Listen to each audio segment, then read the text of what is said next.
Welcome to Science and Technology Briefing. The content of the briefing includes: Italy backs calls for tech firms to help fund EU telecoms networks. Logitech feeling more confident after Q2 CFO. Ukraine sees Russian cyber attacks growing more sophisticated. Corning's shares fall as the Apple supplier forecasts Q4 core sales below estimates. From the lab, the museum that shows maths in action. Italy backs calls for tech firms to help fund EU telecoms networks. Reuters. Italy's industry minister, Adolfo Urso, has expressed broad support for proposals that big tech firms contribute to the financing of telecoms infrastructure in the European Union. Urso stated that all companies benefiting from the digital transformation should contribute fairly and proportionately to the costs of infrastructure. However, he emphasized the need for the EU to carefully assess the extent to which network infrastructure is overloaded by content and services generated by big tech firms before introducing any legislation. Telecoms companies argue that firms such as Google, Facebook, Netflix, Microsoft, and Amazon should bear some of the costs of high-speed network rollout, given that they account for a large proportion of internet traffic. The issue has been referred to the European Commission, which will decide whether to propose legislation in the future. Logitech feeling more confident after Q2 CFO. Reuters. Logitech International has reported a slowing decline in sales for Q2, and has offset the downturn with cost cuts, according to Chief Financial Officer Chuck Boynton. However, Boynton stated it was too early to predict when the computer mouse and keyboard manufacturer would return to sales growth. Ukraine sees Russian cyber attacks growing more sophisticated. Bloomberg. Russian cyber attacks on Ukraine have become more sophisticated and frequent, targeting vital infrastructure and aiming to disrupt services during wartime, said Ukrainian Deputy Foreign Minister Anton Demikin. Hackers are targeting government bodies, security agencies, and financial institutions, and are increasingly coordinating their attacks across multiple locations. Ukraine recorded 3,974 cyber incidents between January 2022 and September 2022, with most coming from Russian attackers. Demikin held discussions on cybersecurity technologies and threat intelligence with U.S. Deputy National Security Advisor Ann Neuberger during his trip to Southeast Asia. Corning's shares fall as the Apple supplier forecasts Q4 core sales below estimates. Reuters. Corning has forecasted lower than expected sales for the fourth quarter due to slowing demand for its optical fiber cables from the telecom sector. The company expects core sales of about $3.25 billion in the 3 months through December, compared to analysts' estimate of $3.56 billion. In the third quarter, core sales fell by about 6% to $3.46 billion, below estimates of $3.50 billion. The optical communications unit, one of Corning's main revenue generators, saw net sales decline by over 30%. However, revenue from the specialty materials business, which includes the Gorilla Glass used by Samsung and Apple, rose about 8% thanks to the launch of Apple's new iPhone 15 lineup. From the lab, the museum that shows maths in action. RFI.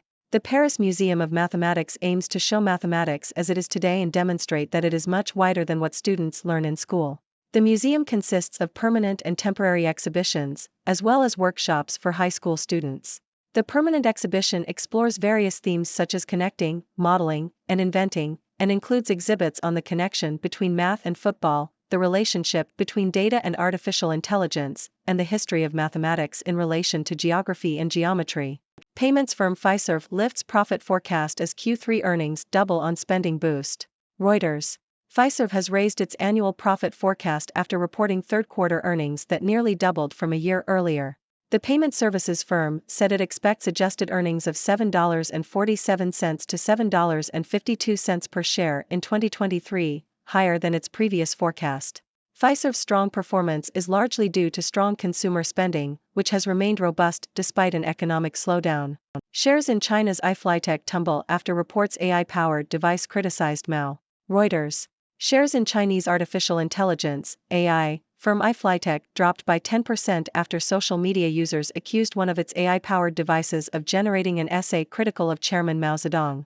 The device, a study assistant tablet sold to Chinese students, described Mao as narrow-minded and intolerant for starting China's Cultural Revolution. The incident highlights the unpredictable nature of generative AI and its potential to subvert government censorship. China has rolled out rules for AI firms and proposed a blacklist of sources that cannot be used to train Chinese AI models. iFlytek recently revealed its latest Spark AI model, which it claims can rival OpenAI's ChatGPT. Israel economy, Gaza war sends economy into the unknown. Reuters. The cost to Israel's economy of its war with Hamas militants will be unlike anything it has experienced in decades. The military operation has disrupted supply chains, depleted the workforce, and caused a decline in consumer spending. The construction sector alone is estimated to be losing $37 million a day due to inactivity.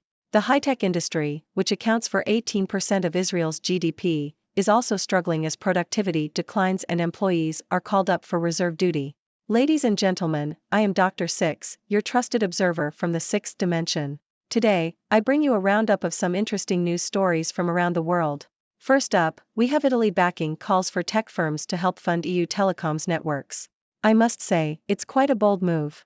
It seems that Italy believes that companies like Google, Facebook, Netflix, Microsoft, and Amazon should contribute to the costs of infrastructure, given that they account for a large proportion of internet traffic. However, they do want the EU to carefully assess the impact of these companies on network infrastructure before introducing any legislation. It'll be interesting to see how this plays out. In other news, Logitech, the computer mouse and keyboard manufacturer, is feeling more confident after reporting a slowing decline in sales for Q2. They've managed to offset the downturn with cost cuts, but it's still unclear when they'll return to sales growth. It seems like they're treading cautiously, like a mouse trying to avoid a trap. Moving on, we have Ukraine facing more sophisticated cyber attacks from Russia. Hackers are targeting vital infrastructure and coordinating their attacks across multiple locations. It's a serious issue and shows the importance of cybersecurity. Ukrainian officials have been discussing this matter with their counterparts in the US. I hope they can come up with effective solutions to combat these attacks. Corning, the supplier to Apple, is forecasting lower than expected sales for the fourth quarter. The decline in demand for its optical fiber cables from the telecom sector seems to be the reason behind this. However, their specialty materials business, which includes the Gorilla Glass used by Samsung and Apple, saw an increase in revenue thanks to the launch of the new iPhone lineup. It's a mixed bag for Corning, but let's hope they can bounce back. On a lighter note, we have the Paris Museum of Mathematics, where they aim to show the wider scope of mathematics beyond what students learn in school. It's great to see math being presented in such an interactive and engaging way. I'm sure it's a welcome change for all those who have struggled with math in the classroom. In the world of finance, payment services firm Fiserv has lifted its profit forecast after reporting strong third-quarter earnings. Consumer spending has remained robust despite the economic slowdown, and that has contributed to their success. It's good to see that people are still splurging, even in tough times. Lastly, we have Chinese AI firm iFlytek facing a drop in shares after one of its AI-powered devices generated an essay critical of Chairman Mao Zedong.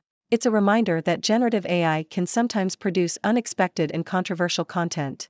China has proposed rules for AI firms and a blacklist of sources that cannot be used to train Chinese AI models.